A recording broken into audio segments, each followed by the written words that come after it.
तो नमस्कार, मेरा यूट्यूब चैनल एजुकेशनल बॉय में आपका स्वागत है। जी हाँ दोस्तों, आप दे रहे हैं एजुकेशनल बॉय।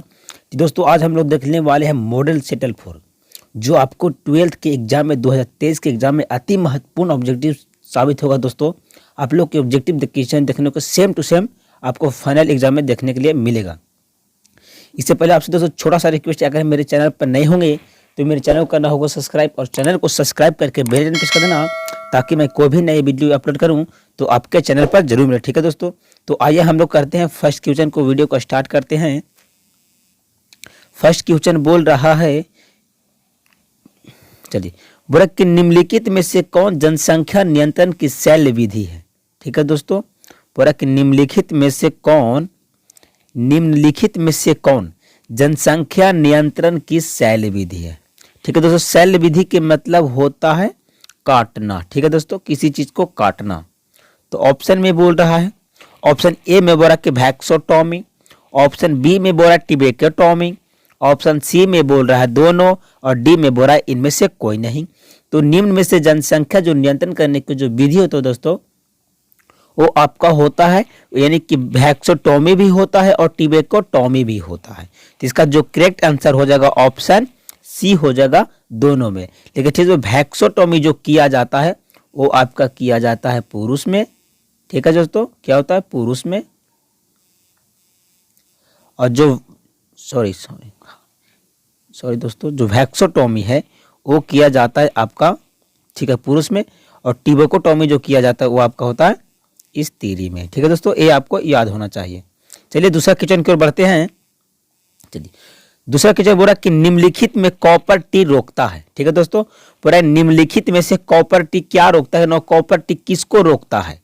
ऑप्शन ए में बोला निषेचन को रोकता है, ऑप्शन बी में बोला कि अंडोत्सर्ग उत्सर्ग को रोकता है, ऑप्शन सी में बोला कि वीर्य पतन को रोकता है, ऑप्शन डी में बोला कि अंता अर्थरोपण को रोकता है।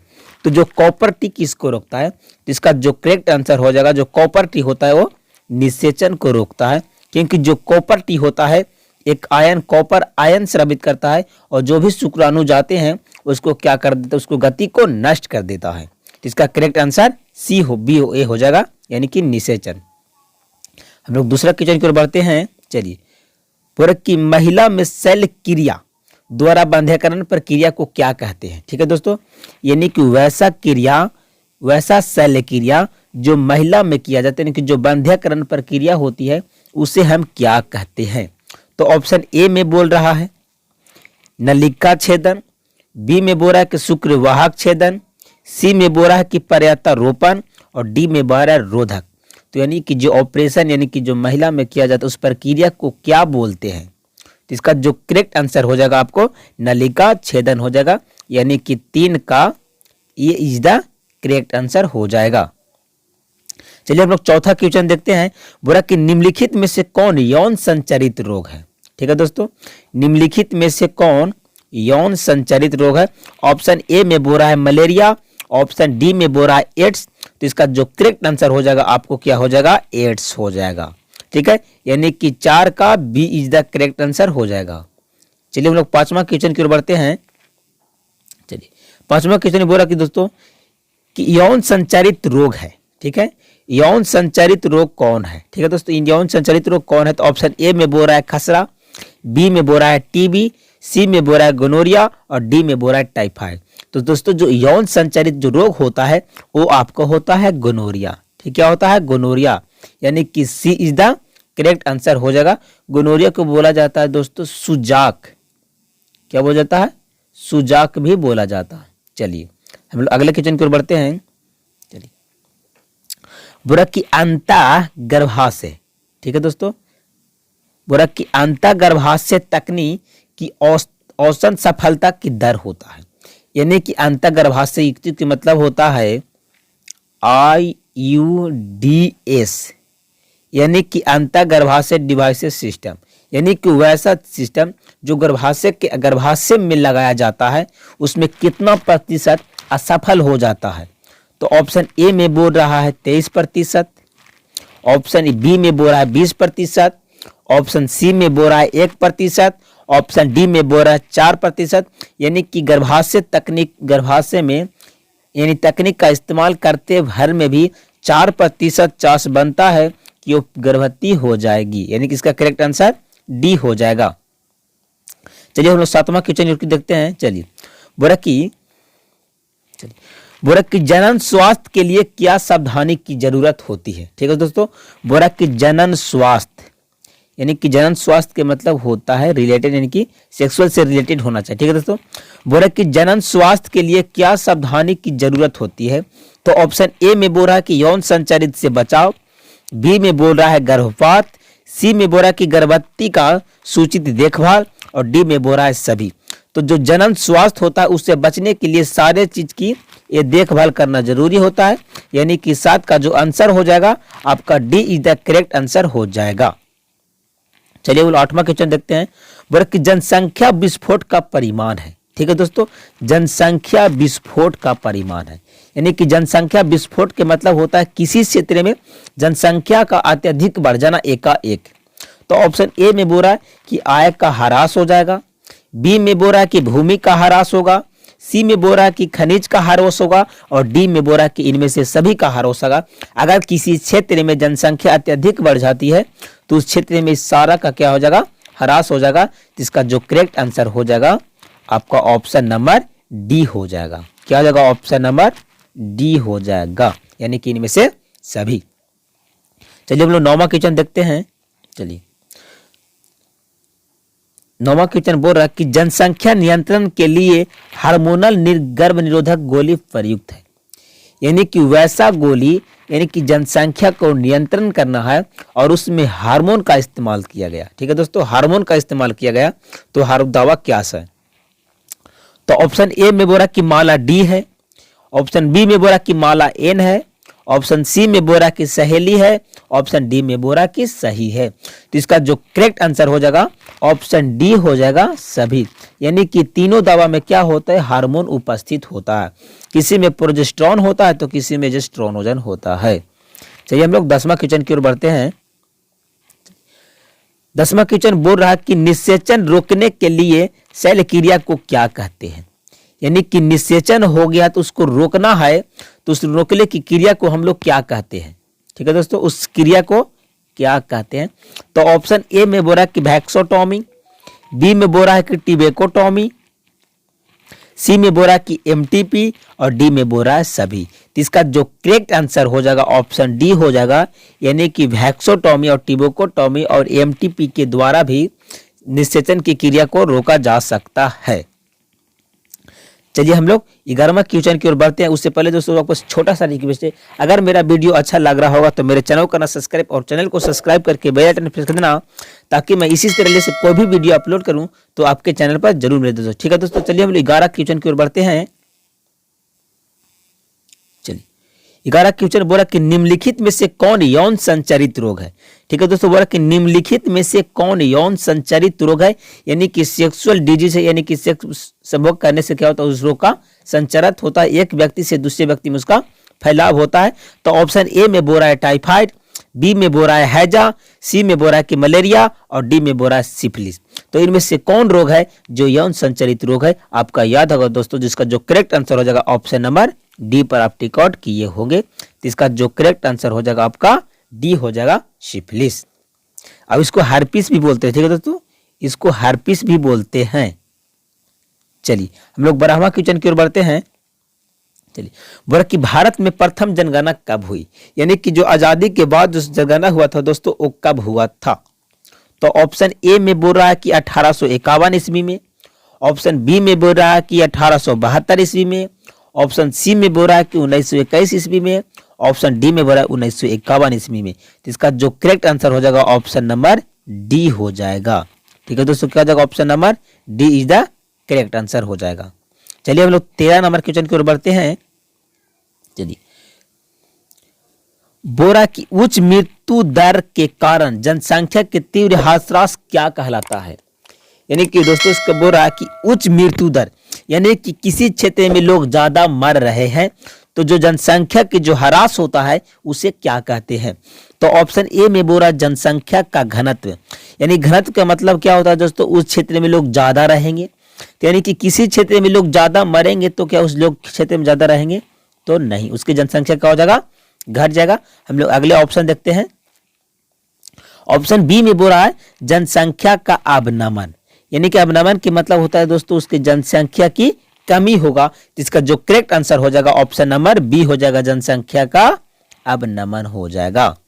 चलिए हम लोग 16वां नंबर 14 नंबर क्वेश्चन देखते हैं। बोल रहा है कि सहेली जो मादा गर्भनिरोधक पुटिका है, पुटिका का प्रयोग की जाती है, यानी कि दोस्तों जो सहेली प्रयुक्त गोली है जिसको गर्भ निरोधक गोली को भी नाम से जानते हैं, तो उसका इस्तेमाल किया जाता है।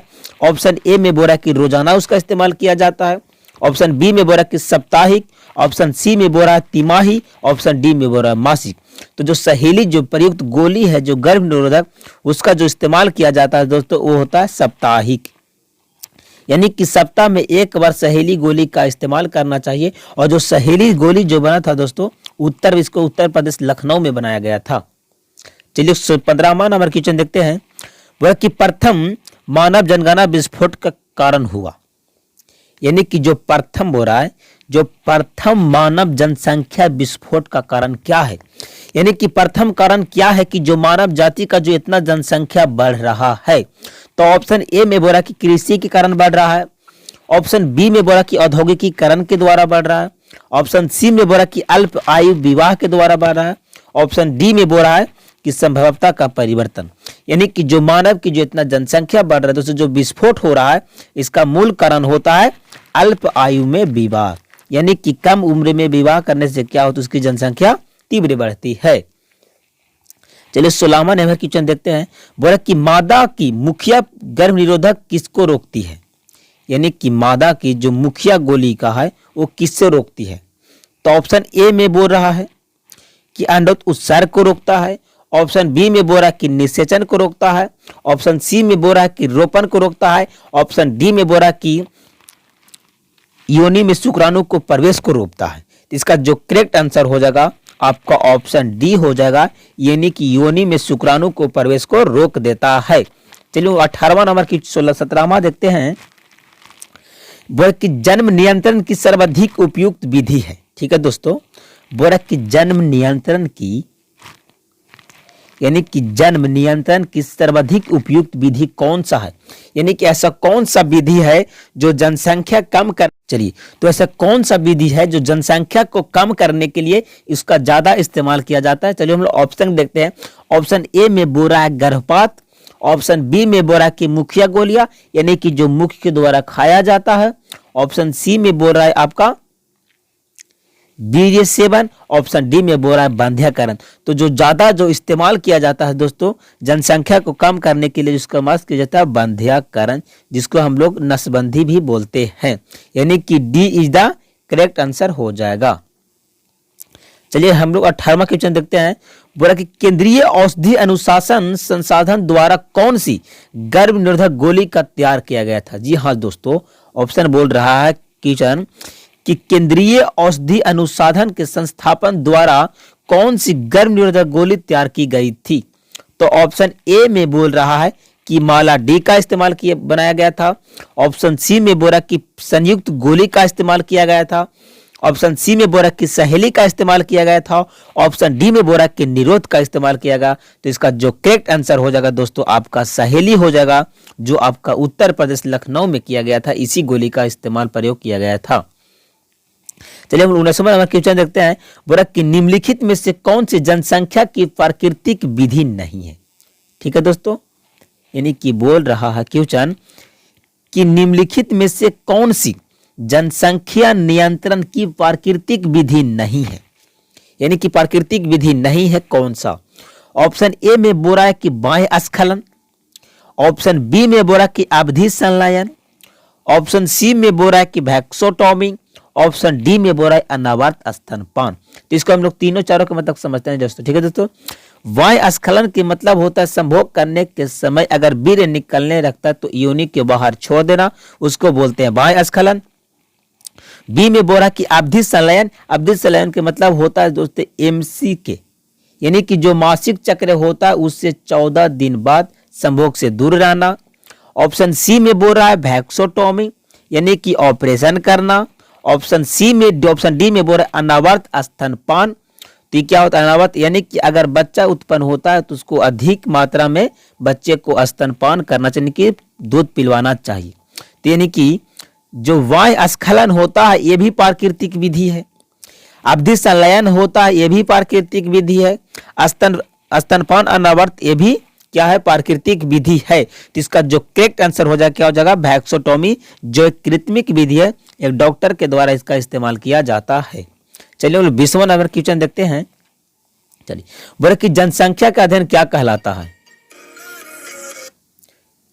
ठीक है दोस्तों, चलिए बोला कि जनसंख्या का अध्ययन क्या कहलाता है। तो ऑप्शन ए में बोल रहा है कि केलोमोग्राफी, ऑप्शन बी में बोल रहा है कि मनोविज्ञान, ऑप्शन सी में बोल रहा है कि बायोग्राफी, ऑप्शन डी में बोल रहा है डेमोग्राफी। तो जो जनसंख्या को जो अध्ययन कहलाता है वो कहलाता है आपका डेमोग्राफी। क्या कहलाता है, डेमोग्राफी। चलिए हम 21वां नंबर क्वेश्चन देखते हैं। बोले कि संतानोत्पत्ति नियंत्रण का क्या उपाय है। ठीक है दोस्तों, बोल रहा है कि संतानों उत्पत्ति नियंत्रण के क्या उपाय है, यानी कि संतान को नियंत्रण करना है, यानी कि जनसंख्या को कंट्रोल करना है, जनसंख्या को कम बढ़ाना है, तो उसका क्या उपाय है। तो ऑप्शन ए में बोल रहा है कि हार्मोनल विधि, ऑप्शन बी में बोल रहा है प्राकृतिक विधि, ऑप्शन सी में बोल रहा है यांत्रिक विधि, और ऑप्शन डी में बोल रहा है इनमें से सभी। तो इसका जो करेक्ट आंसर हो जाएगा ऑप्शन डी हो जाएगा, सभी। तो यांत्रिक विधि की मतलब होता है दोस्तों जो कृत्रिम रूप से बनाया जाता है, इसका जो करेक्ट जो कॉपर टी आ जाता है, वोल्टू आ जाता है, डायाफ्राम आ जाता है, आपका जेली क्रीम आ जाता है, ये यांत्रिक विधि के द्वारा आता है। ठीक है दोस्तों, प्राकृतिक विधि यानी कि जो वायु स्खलन था, अवधि संलयन था, उसके अंतर्गत आता है। इसका जो करेक्ट आंसर हो जाएगा ऑप्शन नंबर डी हो जाएगा। चलिए हम लोग 22वां नंबर क्वेश्चन देखते हैं। बोला कि प्रखनली शिशु के संबंध में सत्य है, यानी कि जो प्रखनली शिशु होता है जिसको हम लोग टेस्ट ट्यूब बेबी के नाम से जानते हैं, उसमें कौन सी बात सत्य होती है। तो चलिए हम लोग ऑप्शन देखते हैं। ऑप्शन ए में बोल रहा है कि मादा के जननांग में निषेचन तथा प्रखनली शिशु में वृद्धि। इसका जो बोल रहा है कि जो प्रखनली शिशु में यानी कि मादा जननांग के अंदर निषेचन होगा और प्रखनली शिशु में उसका वृद्धि होगा, तो इसका गलत हो गया। बी में बोल रहा है कि जन्म पूर्व शिशु को इंडोकेटर में रखा जाना, यानी कि इंडोकेटर के मतलब होता है शीशा में रखा जाना, तो ये भी गलत हो गया। ऑप्शन सी में बोल रहा है कि जनन अंगों से बाहर निषेचन तथा गर्भाशय में परिवर्धन। तो इसका जो करेक्ट आंसर हो जाएगा ऑप्शन नंबर सी हो जाएगा।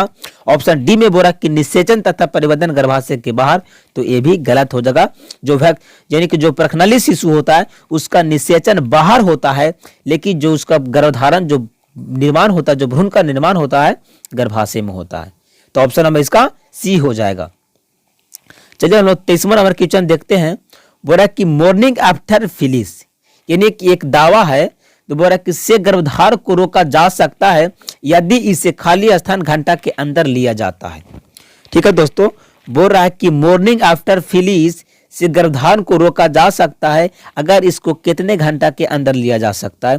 तो ऑप्शन ए में बोल रहा है 50 घंटा के अंदर, ऑप्शन बी में बोल रहा है 60 घंटा के अंदर, ऑप्शन डी में बोल रहा है कि 30 घंटा के अंदर, ऑप्शन डी में बोल रहा है 72 घंटा के अंदर। तो इसका जो करेक्ट आंसर हो जाएगा 72 घंटा के अंदर ली जानी चाहिए, तब उसका गर्भधारण का रोका जा सकता है।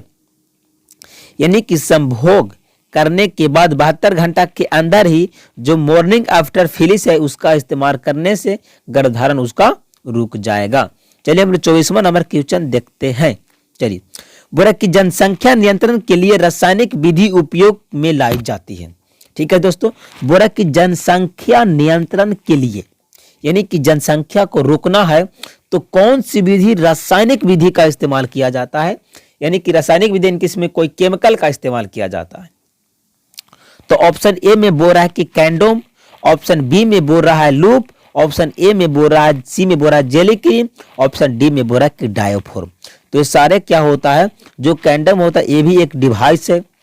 ऑप्शन बी में बोल रहा है कि लूप, यानी कि इसका मतलब होता है गोली, और जेली क्रीम के मतलब होता है एक क्रीम है।